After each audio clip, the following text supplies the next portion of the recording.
The wind inside the cockpit was not just cold, it was a physical assault, a hurricane of sub-zero air screaming through shattered plexiglass at 200 miles per hour. At 27,000 feet above northern Germany, the ambient temperature was minus 60 degrees Fahrenheit, but inside the fuselage of the B-17 Flying Fortress, the temperature was dropping even lower, the wind chill turning the interior into a flash-freezing chamber. It was December 20th, 1943. 5 days before Christmas. The aircraft, sarcastically named Ye Olde Pub, was no longer a flying fortress. It was a flying sieve. The nose cone was gone, sheared off by a German cannon shell. The top turret was silent. The ball turret was jammed.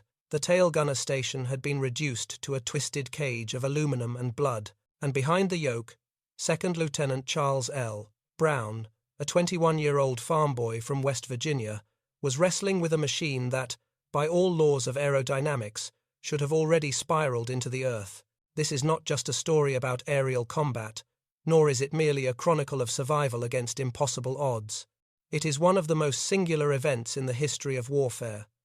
A moment where the brutal, mechanized logic of total war was suspended by a flicker of humanity. It is the story of two men, enemies by uniform, who met in the frozen skies over Europe and made a choice that would haunt and heal them for the rest of their lives. Welcome to the story of the Christmas miracle in the sky. To understand the miracle, we must first understand the disaster.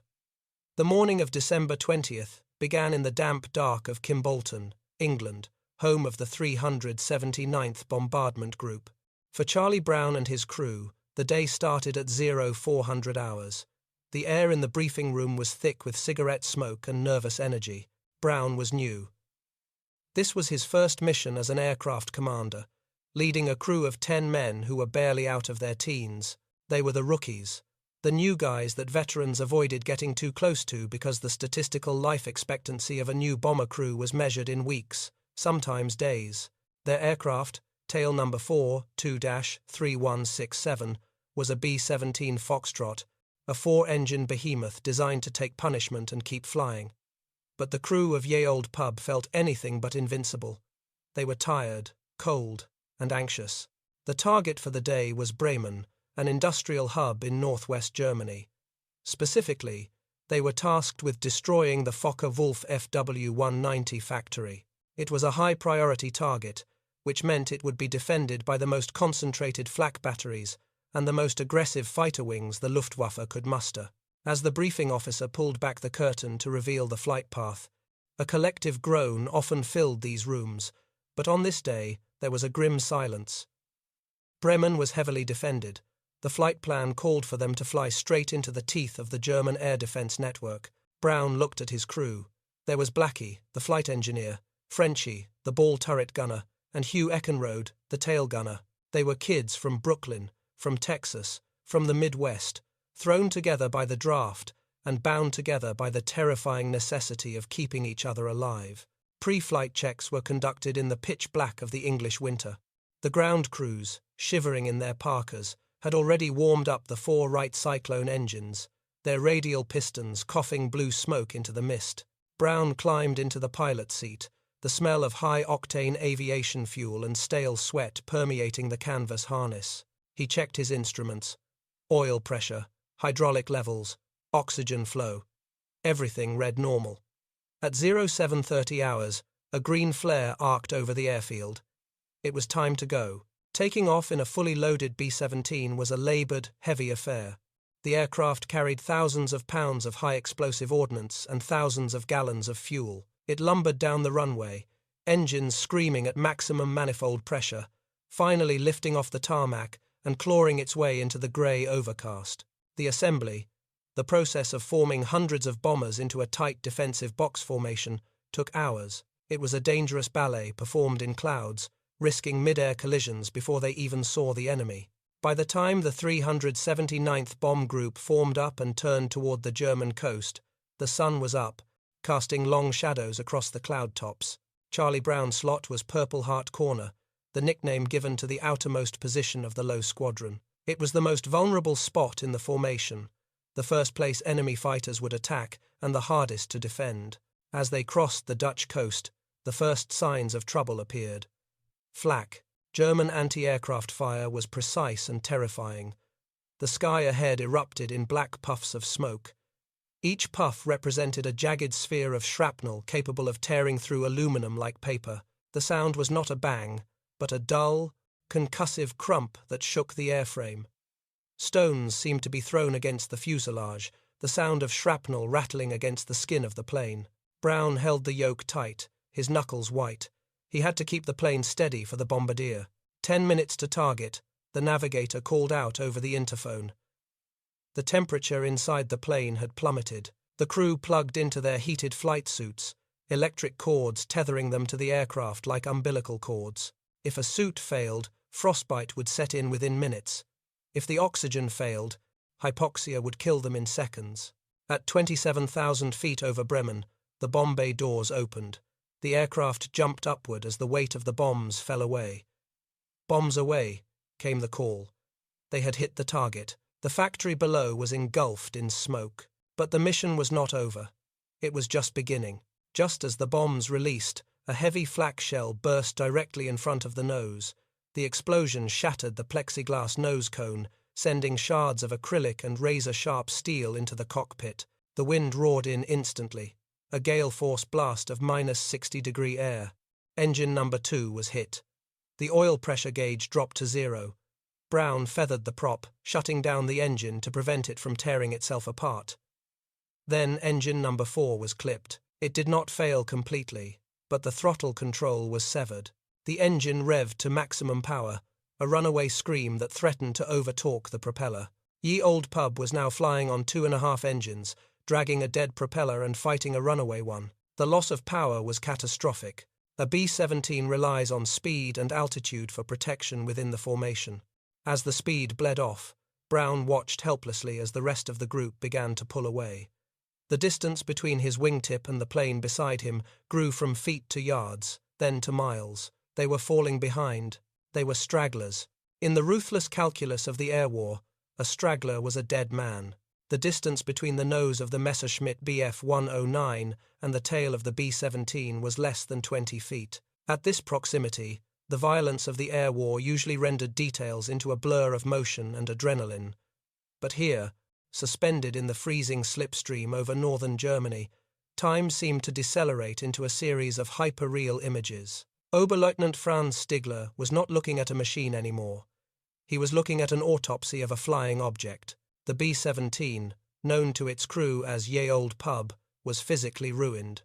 Through the reflector sight of his fighter, Stigler could see the internal skeleton of the bomber's empennage.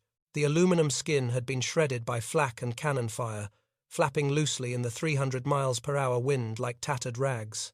He could see the intricate lattice of ribs and stringers that held the aircraft together, now exposed and twisted. But it was what lay inside the shattered tail gunner's compartment that caused Stigler's finger to freeze on the trigger. The tail gunner station was a scene of absolute devastation. Stigler could see the twin .50 caliber machine guns hanging limply, their barrels coated in a thick, dark substance that had frozen instantly in the -60 degrees Fahrenheit airstream. It was blood. A river of it had poured from the compartment, blown back by the wind, and solidified into long, jagged red icicles that streaked down the fuselage and over the horizontal stabilizers. The gunner himself was visible, slumped and motionless, a tragic figure encased in the wreckage of his own weapon. To Stigler, a man who had spent years hunting these machines, the sight was a bucket of cold water on the heat of combat. This was not a threatening enemy fortress. It was a flying hearse. In the cockpit of the Messerschmitt, a profound cognitive dissonance took hold of the German ace. Every instinct drilled into him by the Luftwaffe training schools screamed for him to finish the job. The bomber was slow, crippled, and leaking fuel. It was the easiest kill he would ever see. It was the Knight Cross on a silver platter. But another voice, older and more authoritative than the Nazi propaganda that filled the airwaves, echoed in his mind. It was the voice of Gustav Rödel, his commanding officer and mentor from their time in North Africa. Stigler remembered the heat of the desert and the steel in Rödel's eyes when he addressed his young pilots.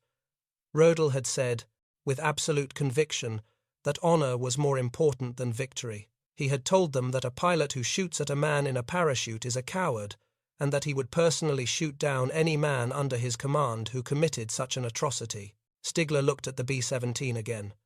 The crew inside was not in parachutes, but the aircraft itself was so compromised, so utterly defenseless, that it was functionally the same thing. To fire now would not be aerial combat.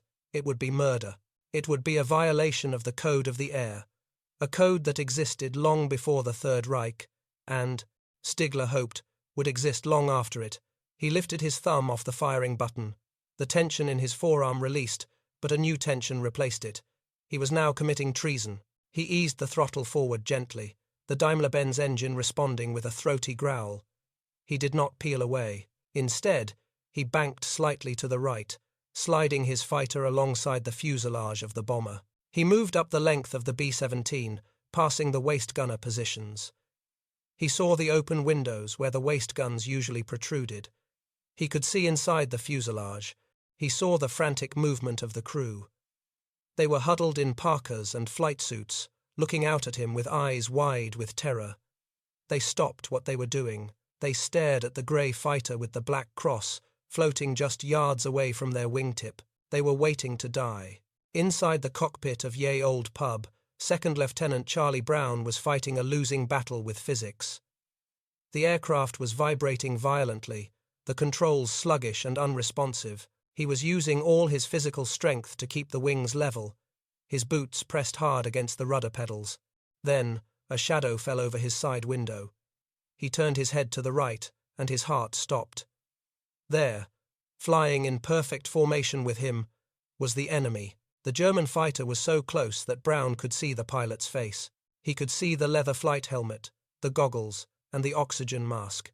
He could see the rivets on the cowling of the engine. Panic surged through the cockpit. "Bandit at 3 o'clock, someone shouted over the interphone, voice cracking with hysteria. "Shoot him! Shoot him!" Brown's mind raced. Why was he not shooting? The German had been behind them for what felt like an eternity. He had the perfect shot. Now he was alongside. Was he taunting them? Was he sizing them up? Was he waiting for his wingman to come in from the other side and finish them off? Brown looked at his own gun turrets. The top turret was silent. The ball turret was dead. The nose gun was gone. They were defenseless. "Do not shoot," Brown ordered, his voice tight. "We are out of ammo. If we shoot, he will blow us out of the sky." Hold fire. It was a gamble born of hopelessness. If the German wanted them dead, they would be dead already. Brown watched the German pilot. Stigler turned his head and looked directly at Brown. The eyes behind the goggles were unreadable, but the gesture was not aggressive. Stigler raised a gloved hand. He was not signaling a kill. He was pointing. He pointed vigorously to the ground, then banked his hand to the north. Stigler was trying to tell him something. He was pointing towards Sweden. Sweden was neutral. It was a 30-minute flight to the north. If they turned now, they could crash land in Swedish territory. They would be interned for the duration of the war. Yes, but they would be alive. They would receive medical treatment. They would survive. Stigler knew that the B-17, in its current condition, could never make it back to England. The English coast was 2 hours away across the North Sea. The water temperature was freezing. Survival time in the ocean was measured in minutes. The bomber was a flying wreck. Sweden was the only logical choice. Brown stared at the German, confused. He saw the frantic gesturing. He saw the mouth moving behind the oxygen mask, shouting words that were lost in the roar of the engines. "Go to Sweden," Stigler was screaming. "You cannot make it. Land. Save yourselves." But Charlie Brown was 21 years old, exhausted, hypoxic, and terrified. He did not understand the gesture. He thought the German might be trying to herd them toward a captured airfield, or force them to surrender. Or maybe he just could not process the idea of turning aside. His orders were to return to base. His compass was set for Kimballton. In the chaotic, frozen logic of his mind, turning north felt like giving up. He shook his head. He gripped the yoke tighter and kept the nose pointed west, toward England, toward home. Stigler saw the refusal. He saw the young American pilot shake his head and maintain his course. He could not believe it. The fool, Stigler thought. He is going to kill his whole crew, But as he watched the stubborn determination of the American, a begrudging respect began to form. This boy was flying a piece of Swiss cheese against the laws of aerodynamics, refusing to surrender, refusing to divert. It was madness, but it was brave madness. The coastline was approaching. The Atlantic Wall. This was the most heavily defended stretch of territory in the Reich. The ground below was bristling with 88mm and 105mm anti-aircraft guns. These gunners were trigger-happy. They would shoot at anything that moved, and a low-flying B-17 was a target they dreamed of. Stigler knew that within minutes, the sky would erupt in flak. The B-17, low and slow, would not last 10 seconds. Stigler made a decision that went beyond mercy. He decided to become a shield. He throttled up slightly and moved his fighter closer, tucking his wing in tight to the bomber's flank. He positioned himself in a way that, from the ground, the silhouette of the B-17 and the Bf-109 would merge, or at least cause confusion. German gunners were trained to identify aircraft profiles instantly. If they saw a Bf-109 flying in close formation with a bomber, they would hesitate. They would not fire for fear of hitting one of their own. It was a standard Luftwaffe tactic to close with a bomber to confuse the ground defenses, but usually it was done to kill the bomber, not to save it. Below them, the German countryside gave way to the coastal fortifications. Brown saw the muzzle flashes from the ground. He braced for the impact, for the sound of shrapnel tearing through the floor. But the explosions never came. The flak bursts remained distant, sporadic. The gunners on the ground were confused. They saw the American bomber, but they also saw the distinctive shape of the Bf-109 glued to its side. They held their fire. They assumed the fighter had captured the bomber, or was escorting it down, or perhaps conducting a secret operation. They did not dare pull the trigger. For several agonizing minutes, the odd couple flew over the Atlantic Wall. Stigler stayed locked in position, his eyes scanning the ground batteries, his own life now tied to the survival of the enemy plane. If a shell hit the bomber, the resulting explosion would likely take him out too. He was flying inside the blast radius of his own enemy. Inside the waist of the B-17, the crew watched the German plane with a mixture of awe and suspicion. They did not know about the Atlantic Wall. They did not know about the flak batteries. They just saw the shark-like fighter hovering there, a constant reminder of their vulnerability. They kept their hands near their guns, but no one fired. The silence between the two aircraft was heavy, amplified by the roar of the engines. It was a truce forged in the most unlikely of places, held together by the conscience of one man and the confusion of the rest. Finally, the brown and green of the land gave way to the grey churn of the North Sea. They had cleared the coast. The immediate danger of the flak was gone. Now, only the ocean lay between them and England. The B-17 was still losing altitude, struggling to stay above the waves. Stigler checked his fuel gauge. The needle was hovering near empty. He had pushed his range to the absolute limit. If he stayed any longer, he would not have enough fuel to make it back to the airfield. He would have to ditch in the freezing water, and he knew no one would come looking for him. He looked at Charlie Brown one last time. They were over open water now. There was nothing more Stigler could do. He could not carry them. He could not give them fuel. He had escorted them through the fire, but the rest was up to them. Stigler peeled slightly away to the left, creating a bit of separation. He leveled his wings. Then he raised his hand to his brow. A salute. Crisp, formal, and respectful. It was a gesture from one aviator to another, acknowledging the survival, the struggle, and the strange bond that had formed in the last 20 minutes. Brown, stunned, took a hand off the yoke and returned the salute. It was a reflex, a moment of military courtesy that transcended the war. Stigler dropped his hand. He banked the Bf-109 sharply to the left. The Daimler-Benz engine roared as he applied full power, the fighter accelerating away with an agility the bomber could only dream of.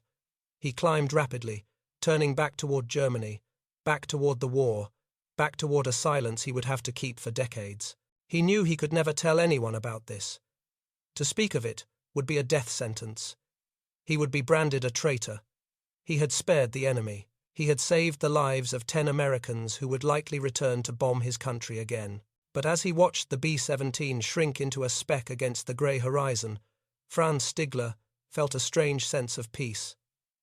He had not won a medal today, but he had kept his soul. On the flight deck of Olde Pub, the departure of the German fighter left a sudden, crushing void. The adrenaline that had spiked with the presence of the enemy began to fade, replaced by the grim reality of their situation. The silence from the guns was replaced by the groaning of the airframe.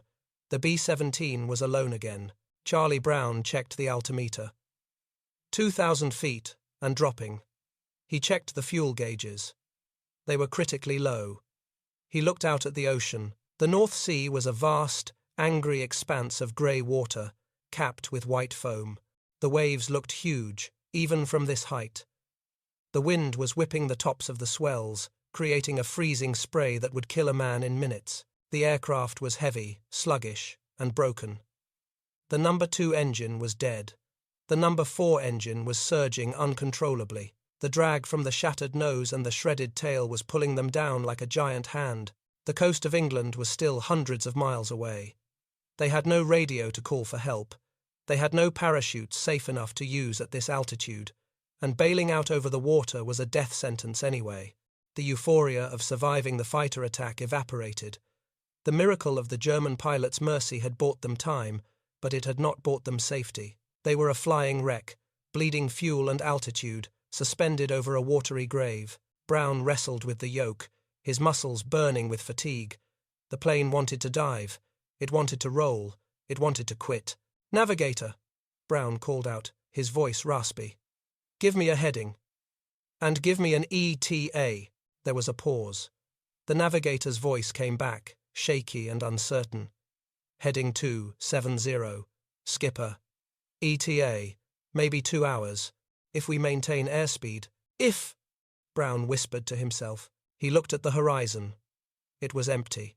There were no friendly ships, no rescue planes, just the endless, cold grey of the sea, meeting the endless, cold grey of the sky. The heater in his suit flickered and died. The cold rushed in, biting through his layers. The vibration of the engine shuddered through his bones. Behind him, the crew was quiet. They were tending to the wounded, checking the remaining oxygen, huddled together for warmth. They were trusting him to get them home, but Charlie Brown knew the truth. The German pilot had given them a chance, but the laws of physics were demanding payment. The B-17 groaned again, a metallic scream of stress as a gust of wind hit the damaged wing. The altimeter needle ticked down. 1,900 feet.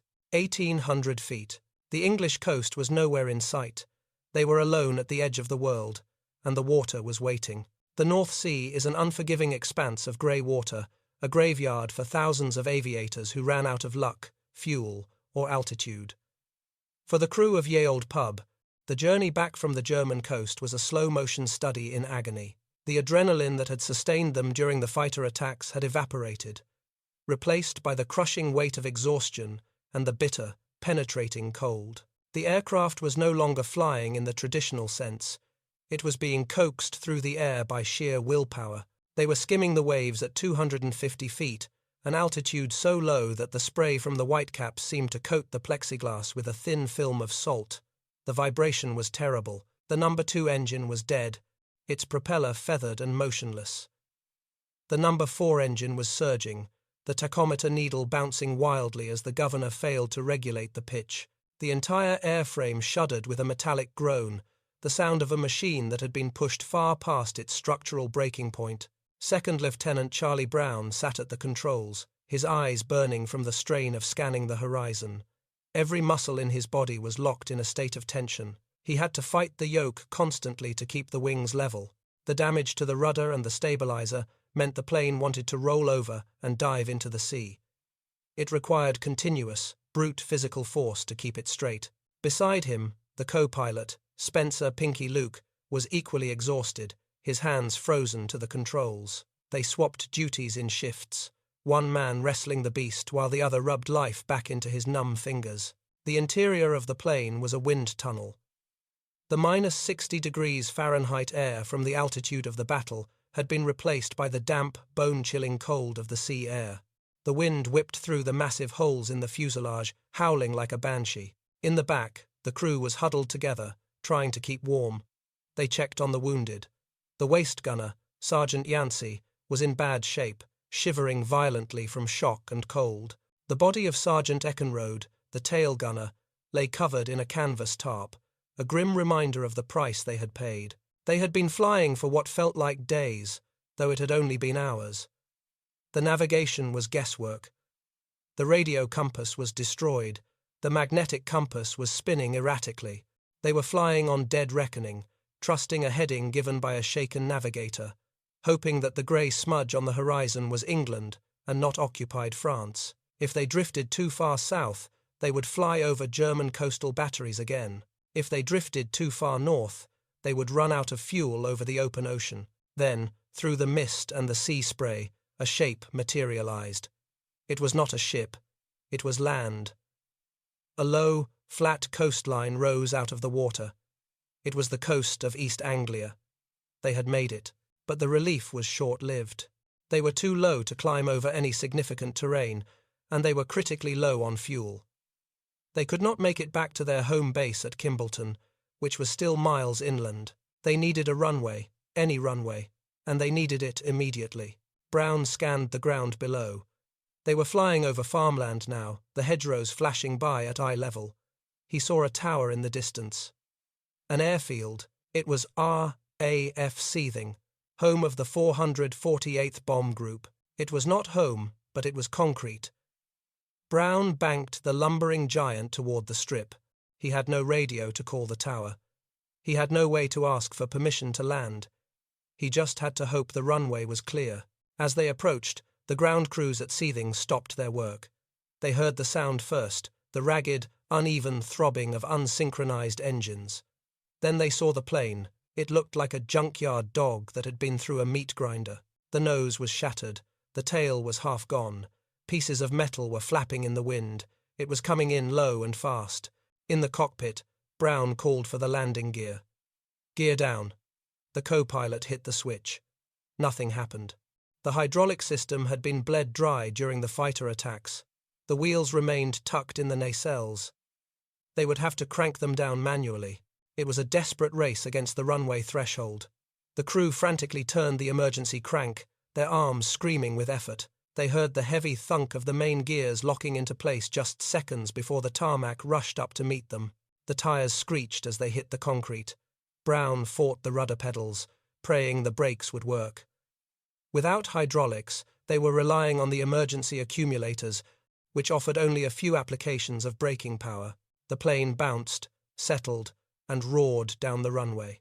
It veered to the left, then to the right, Brown dancing on the pedals to keep it from ground looping. Finally, with a shuddering groan, Ye Olde Pub rolled to a stop at the end of the runway.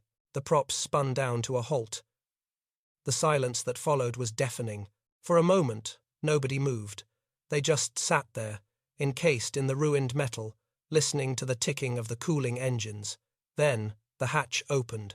The ground crew of the 448th Bomb Group rushed the plane, fire extinguishers in hand. They expected to pull bodies out of a burning wreck. What they found left them speechless. As Charlie Brown and his crew stumbled out onto the tarmac, kissing the frozen ground, the mechanics began to walk around the aircraft. They stood in stunned silence. The damage was catastrophic. The plane was a sieve. Later counts would reveal over 140 bullet holes in the fuselage. The vertical stabilizer was held on by a few shreds of metal. The rudder was practically non-existent. The nose was an open cavity, but the most chilling sight was the tail. The entire rear gunner section was a twisted cage of metal, coated in frozen blood. The ground crew looked at the plane, then at the pilot, then back at the plane. One mechanic shook his head, wiping grease from his hands. "How the hell did this thing stay in the air?"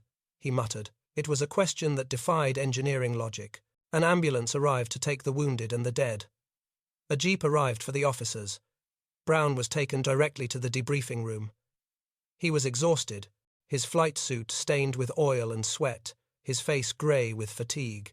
He sat across from an intelligence officer, a major who had seen hundreds of crews come back from missions. Usually, debriefings were routine affairs: target assessment, flak density, fighter opposition. But this was not routine. Brown began to recount the mission. He spoke of the flak over Bremen, the loss of the engines, the savage attacks by the Fokker-Wulfs and Messerschmitts. He spoke of the dive to the deck, and then he hesitated. He looked at the major. He knew how crazy it was going to sound. "Sir," Brown said, his voice rasping. "There was one fighter, a Bf 109. He picked us up after the others left." The major nodded, pen poised over his clipboard. "And you shot him down?" "No, sir," Brown said. "He did not attack us. He flew with us." The major stopped writing. He looked up, his eyes narrowing. "Say again, Lieutenant." "He flew wingtip to wingtip with us, sir," Brown continued, the memory vivid in his mind. "He saw we were shot up. He saw the bad shape we were in. He did not fire. He signaled us. I think he wanted us to go to Sweden. When I refused, he stayed with us. He flew escort over the coastal flak batteries so they would not shoot. Then he saluted and peeled off over the sea. The room went silent. The other officers in the room stopped their conversations. This was unheard of. A German ace, a Nazi pilot, sparing a crippled American bomber. It went against everything they were told about the enemy. The Germans were monsters. They were ruthless killers. They did not show mercy. The major stood up. "Wait here, Lieutenant." He left the room abruptly. Brown sat there, confused. He expected amazement. He expected maybe a commendation for surviving. Instead, he felt a strange tension in the air. When the major returned, he was not alone. He was accompanied by a colonel. The brass looked serious. "Lieutenant Brown," the colonel said, his voice flat and authoritative. "You are to repeat this story to no one. Do you understand?" Brown blinked. "Sir, this event never happened," the colonel said, leaning in. "We are in a total war, Lieutenant. We are trying to convince our boys that the Germans are the devil incarnate. We need them to pull the trigger without hesitation. If word gets out that a German pilot showed chivalry, that he spared an American crew, it could damage morale. It could make our pilots hesitate. We cannot have that." "But, sir," Brown protested, "he saved our lives. He escorted us." "That is classified top secret," the colonel cut him off. "You are ordered, under penalty of court-martial, never to speak of this incident to the press, to your family, or to your fellow airmen. The crew will be briefed separately. As far as the United States Army Air Forces is concerned, you were damaged by flak and fighters, and you limped home. That is all. Is that clear?" Brown felt a cold knot in his stomach. He had witnessed a miracle, a spark of humanity in the darkest hell of the war, and now he was being ordered to bury it. "Yes, sir," he said quietly. "It is clear." Across the North Sea, the other half of the miracle was landing. Franz Stigler touched his Bf 109 down on the runway at his base near Oldenburg. His mechanic ran up to the plane as the engine shut down. Stigler climbed out, pulling off his flight helmet. He was shaking. The adrenaline crash was hitting him hard. "You got him, Franz?" the mechanic asked, looking at the gun ports. "Did you get the big bomber?" Stigler looked at his mechanic. He looked at the other pilots walking across the tarmac. He knew the penalty for treason. He knew that the Gestapo had ears everywhere. If he told the truth, that he had let a B-17 go, that he had escorted it to safety, he would be dragged behind the hangars and shot before dinner. His family would be endangered. "He went down," Stigler said, his voice devoid of emotion. "Over the sea. No shoot. It was a lie that saved his life. By claiming the kill, he satisfied the hunger of the Luftwaffe bureaucracy. He was credited with the victory. But inside, Stigler carried a heavy weight. He did not know if the B-17 had actually made it. He had left them over the water, smoking and losing altitude. For all he knew, they had crashed into the freezing waves minutes after he left. He had spared them only to let them drown. The uncertainty gnawed at him. But he pushed it down. The war was not over. The next day, he would go up again. And the day after that, the war ground on. Days turned into weeks, weeks into months. Charlie Brown flew more missions, survived the war, and returned to West Virginia. He went to college, rejoined the Air Force in 1949, and served in the State Department. He flew in the Cold War, carrying secrets instead of bombs, but the memory of December 20th, 1943, never faded. It was a ghost that lived in the back of his mind. In the quiet moments, late at night, he would see the grey eyes of the German pilot. He would see the salute. He would wonder, who was he? Why did he do it? Is he still alive? Franz Stigler also survived. He flew until the very end, becoming one of the first pilots to fly the Me-262 jet fighter. He lost friends, family, and his country. After the war, with Germany in ruins, he moved to Canada. He became a businessman, a logger, a husband. He tried to leave the war behind. He never spoke of the B-17. It was a secret he intended to take to his grave. 40 years passed. The world changed. The enemies became allies. The wall went up, and the Iron Curtain divided Europe. In 1986, retired Colonel Charles Brown was speaking at a gathering of combat pilot veterans in Alabama. It was an event called Gathering of Eagles. Someone asked him if he had any memorable missions. Brown, now an old man with white hair, hesitated. The secrecy order had long since expired, or at least it no longer seemed to matter. He decided to tell the story. He stood at the podium and recounted the events of that Christmas week in 1943. He told them about the flak, the blood, and the German fighter that did not shoot. The room was captivated, but when he finished, Brown felt a profound sense of incompleteness. Telling the story was not enough. He needed to know. He needed to close the circle. He began a search that everyone told him was impossible. He started with the United States Air Force archives. He pulled the flight logs for December 20th, 1943. He confirmed the time and the location, but the records only told the American side. They listed the enemy units, Gaggeschwader 11, Gaggeschwader 1, but they did not list pilots. Brown did not give up. He traveled to West Germany. He visited the Bundesarchiv, the military archives. The archivists were polite but pessimistic. Most of the Luftwaffe records were burned at the end of the war, they told him. Millions of documents were destroyed to keep them out of Allied hands, and besides, thousands of pilots were killed. The man you are looking for is almost certainly dead. Brown persisted. He spent years writing letters, making phone calls, tracking down old fighter aces. He spoke to men who had flown Fokker-Wulfs and Messerschmitts.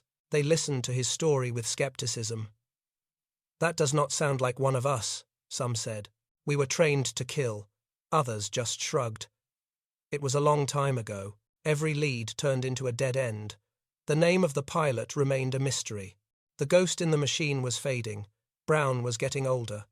He began to accept that he would never know the name of the man who gave him his life. But determination is a stubborn thing.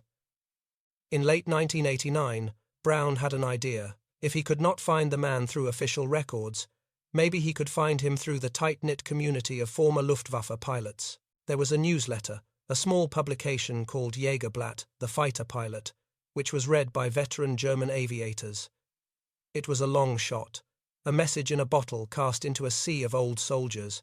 In January 1990, Charlie Brown sat down at his desk in his home in Miami. He took a pen and a piece of paper. He wrote a letter to the editor of Jägerblatt. He kept it simple. He wrote, "I am searching for the German pilot who flew a Bf 109 on December 20th, 1943, near Bremen. You escorted a damaged B-17 to the North Sea and saluted us. I was the pilot of that bomber. I want to say thank you." He folded the letter, put it in an envelope, and mailed it to Germany. Then he waited. Weeks went by. The Florida sun beat down on his driveway. Every day, Brown would walk to the mailbox. Every day, it was full of bills, junk mail, magazines, no letters from Germany. January turned to February. The hope began to dim. It had been 47 years. The pilot was likely dead, or he did not read the newsletter, or he did not want to be found. Brown sat in his armchair, looking at the old black-and-white photo of his crew, the boys of Olde Pub. Half of them were gone now, taken by time and age. He wanted to tell them the end of the story. He wanted to tell them that the boogeyman in the grey fighter was not a monster, but a man. On a rainy afternoon in mid-January, Halfway across the world, in Vancouver, Canada, a 75-year-old man named Franz Stigler sat down in his living room. He opened his copy of Jägerblatt, which had just arrived by international mail. He put on his reading glasses. He flipped through the pages, reading the obituaries of old comrades, the stories of reunions. Then, his eyes stopped. He saw the date. December 20th, 1943. He saw the location. Bremen. He saw the plane. B-17. His breath caught in his throat. The magazine shook in his hands. He read the words again.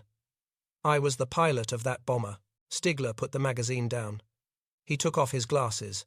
Tears welled up in his eyes, spilling over onto his cheeks. He turned to his wife, who was in the kitchen. Helga, he whispered, his voice trembling with the weight of half a century of silence. This is him.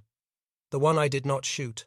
Back in Miami, Charlie Brown walked to the mailbox one more time. He opened the metal door. Inside, there was a single letter. The stamp was Canadian.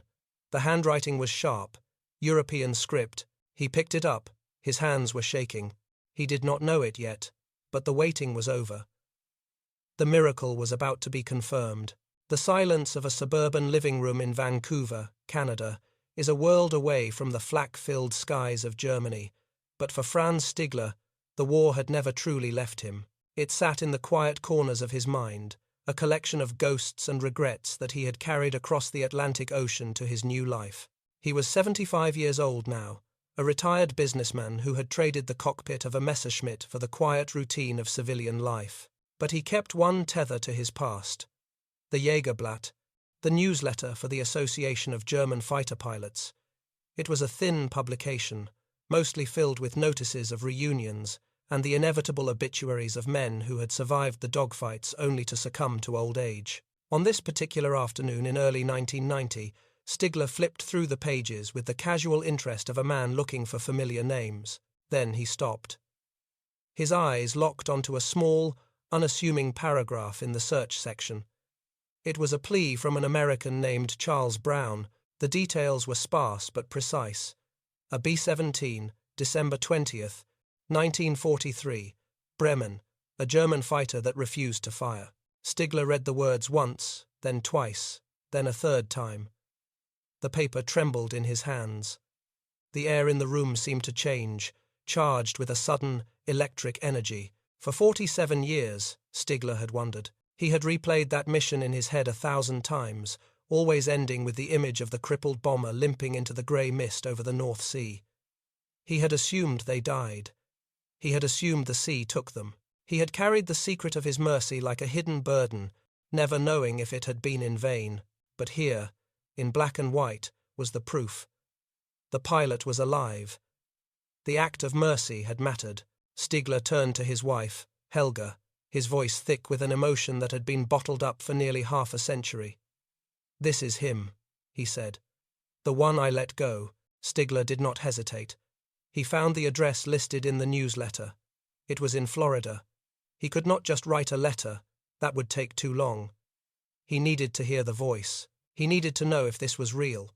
He found the phone number. His heart was hammering against his ribs, a sensation he had not felt since he sat on the runway waiting for takeoff orders in 1943. He dialed the number. In Miami, the phone rang in Charlie Brown's house. Brown picked it up. "Hello," a voice said on the other end. It was accented, deep, and aged, but steady. "I am looking for Captain Charles Brown." "Speaking," Brown said. "Captain Brown," the voice continued. "My name is Franz Stigler. I was the pilot who flew the Bf-109 on December 20th, 1943. I am the one who did not shoot." The world seemed to stop spinning for Charlie Brown. He gripped the receiver. This was the moment he had been chasing for 4 years, the answer to a question that had haunted him for 47. But he had to be sure. He could not let himself be fooled by a hoax or a memory seeker. He needed proof. "If it was you?" Brown asked, his voice shaking slightly. "What did you do to my plane? What specific maneuver did you make?" Stigler did not pause. "I flew in tight formation on your right wing. I saw your nose was missing. I saw your tail gunner was dead. I tried to wave you to land in Sweden. You would not go. So I flew with you over the coastal batteries to stop the flak. And when we reached the sea, Stigler's voice softened. I saluted you. And then I peeled away to the left. Tears began to stream down Charlie Brown's face. Only the man in that cockpit could have known about the Sweden gesture. Only the man in that cockpit could have known about the salute. My God, Brown whispered. It is you. The conversation that followed was the beginning of a healing process that neither man knew they needed. They talked for hours, bridging the gap of decades and ideology. They agreed to meet. They could not wait any longer. A reunion was arranged for June 1990 in Seattle, Washington. It was a central point, close to Vancouver for Stigler and accessible for Brown. A television crew from a local station, alerted to the incredible story, was there to document it. The lobby of the hotel in Seattle was busy with travelers, but when the two old men saw each other, the crowd disappeared. Charlie Brown, tall and thin, his hair white, searched the face of the man approaching him. Franz Stigler, stockier, with a kind face and sharp eyes, walked toward him. They stopped a few feet apart. For a moment, there were no words. There was just the silent acknowledgement of a bond forged in fire and ice. They were not enemies anymore. They were not the victor and the vanquished. They were just two survivors. Stigler broke the silence. I love you, Charlie, he said, his voice cracking. Brown opened his arms. The two men, who had once been sworn to kill each other, embraced. They held onto each other tightly, two old warriors weeping in a hotel lobby. It was a hug that squeezed out the pain, the trauma, and the hatred of the war. It was the closing of a circle. Over the next few days, and in the years that followed, the two men became inseparable. They did not just meet once, they became best friends. They traveled across North America together. They went on fishing trips. They sat on porches and drank coffee, talking until the sun went down. But the most important conversations happened in the quiet moments, when they revisited that day in the sky. Brown finally asked the question that had plagued him. Franz, why did you not shoot? You had me. I was a dead man. You could have been a hero. Stigler looked at his friend.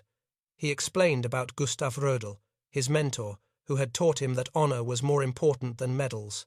He explained about the parachute rule. But then he went deeper. I saw the gunner, Stigler said quietly. I saw his blood on the barrel, and then I looked at you. You were just a boy. You were terrified. I did not see an American bomber. I did not see the enemy. I saw myself. I saw my brother. Stigler revealed that he had lost his own brother, August, early in the war. August had been an anti-Nazi, a young man who despised the regime. When Stigler looked into the shattered cockpit of Olde Pub, he did not see a faceless target. He saw the humanity of the men inside. Destroying them would have been destroying a part of himself. To shoot you, Stigler told Brown, would have been like shooting my own soul. The revelation shook Brown.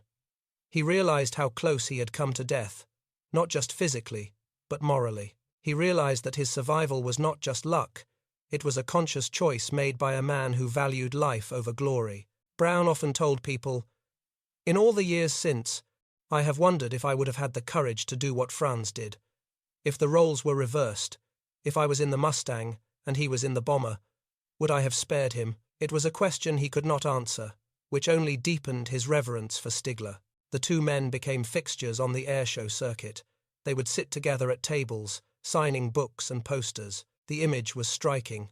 The American bomber pilot and the German ace, sitting side by side, laughing like brothers. They would tell their story to hushed crowds.